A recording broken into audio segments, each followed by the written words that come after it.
I'm Michael Breed for 4D Motion, and I want to talk to you about sequence. You hear about it all the time. I want to share with you what it is. It's an understanding of how the body starts to fire in order to maximize power and distance in the game. And it starts with the hips moving from the top of the backswing. The hips are going to move first. Then the chest is going to start to move.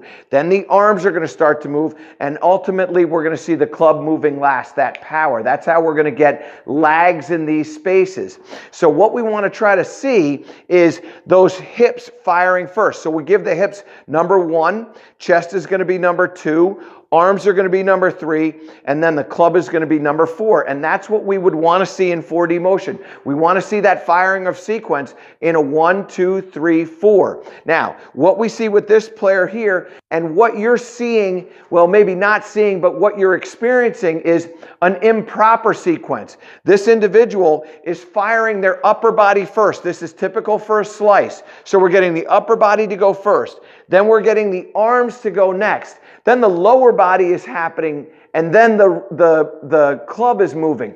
And it's all out of sequence, and as a result, it creates inconsistencies in the distance and the strike on the club face, as well as what we're seeing with the angle that the face is at, both in a horizontal and vertical fashion. So what you get is you get the ball leaving in all kinds of different directions at all kinds of different trajectories, and it's not predictable.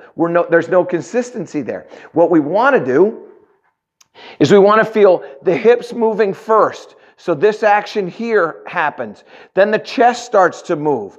Then the arms start to expand off the chest. And then ultimately the club head fires. And when we start to get that, what we start to get is consistency in the strike and consistency in the distance desired, right? So if we look at this player, let's go ahead and take that up to the top of the backswing. And what you're going to see is you're going to see this over the top or starting move with the chest. You can see it right there. And then all of a sudden as this starts to go down, there's a stopping. Hips are going. Now the club is working last.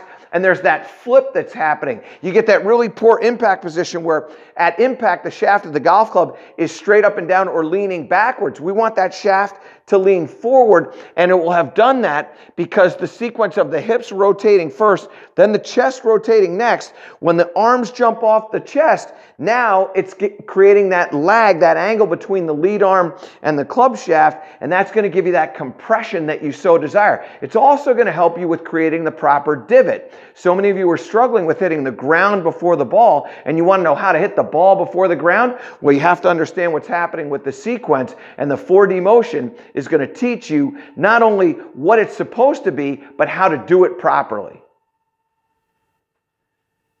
One of the hardest things for you to capture in video that 4D motion does is this proper sequence, because we know absolutely when the lower body, when the hips are moving first, when they're moving second or third or last, God forbid. What we want to make sure we understand is how we're doing that. Video doesn't do it properly. The 4D motion does as well. When you get the sequence in the correct order, that 1, 2, 3, 4 that we're seeking, now you're going to start to increase the club head speed. Now you're going to start to gain that distance. Now you're going to start to be able to lower the scores because you know absolutely how to get the lower body, the hips to fire first, the chest to fire second, the arms to go third, and the club to go last.